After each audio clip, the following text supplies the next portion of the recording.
El racisme i la xenofòbia continuen estant molt presents en la societat, tot i que d'una manera silenciosa. Els delictes d'odi contra la integritat i la dignitat de les persones es cometen al carrer i cada vegada més en internet, on centenars de webs i perfils en xarxes socials fan apologia amb total impunitat. Nombroses ONGs lluiten contra aquestes agressions, ajuden les persones discriminades i amb iniciatives i campanyes tracten d'educar a tots en el respecte als altres. Som cada vegada més racistes o caminem cap a un món amb més integració? Comença a Dos Societats.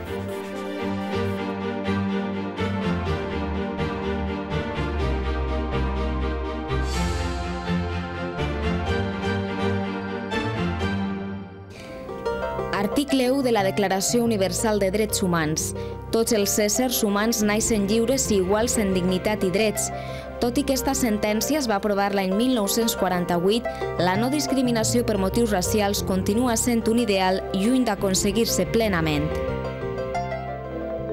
A Espanya, cada dia almenys 10 persones són agredides física o verbalment per motius de raça, ètnia o nacionalitat.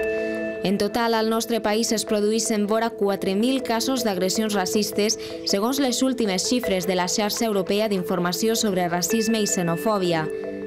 Algunes ONG alerten que a internet hi ha més de 200 webs dedicades a difondre continguts racistes i xenòfobs. A la xarxa, com al carrer, polsar el racisme i la xenofòbia no és difícil, encara que, segons els experts, el més complicat és extraure'n dades sociològiques determinants.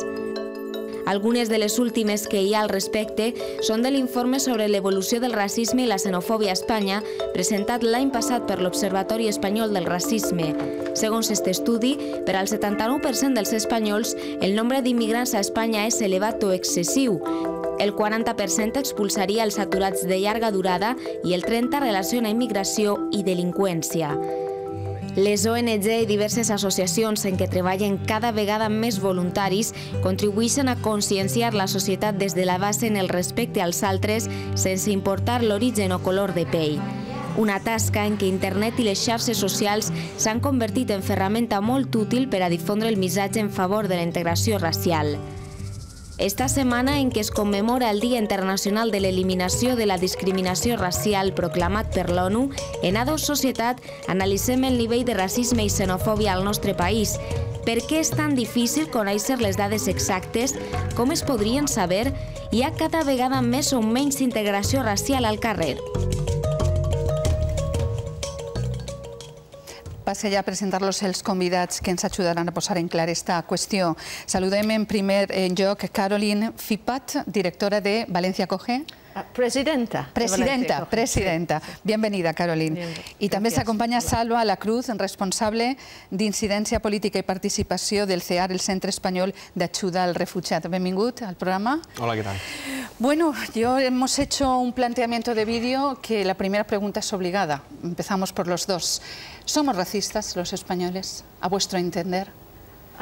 Yo creo que es muy difícil que no existe racismo en los países occidentales en general, porque en todos nuestros países dominan los valores dominantes que se respetan, que son los valores de dinero, de riqueza, de tener dinero, tener poder, en vez de los valores quizá de más solidaridad y comunidad. Yo creo que es una visión que nos dan a entender el mundo en una forma que hace difícil que no sentimos actitudes o no racistas casi todo el mundo. Correcto. Salva.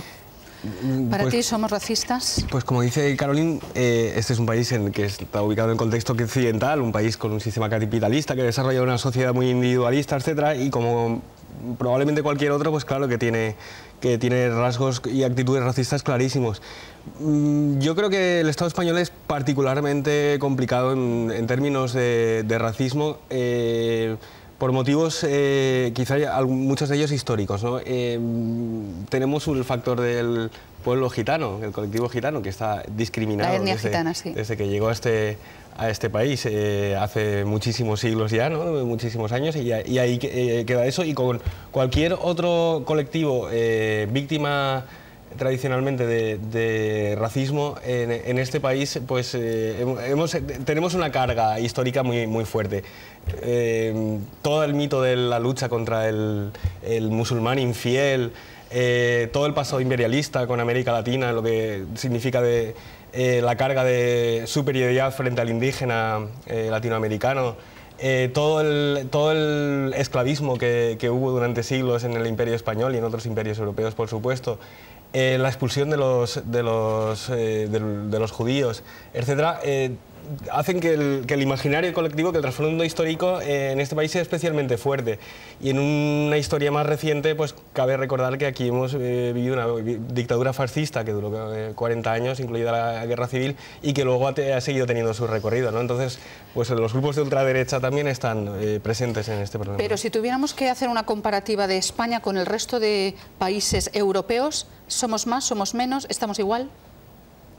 En cuanto a racismo y xenofobia, Carolina. Yo creo que hay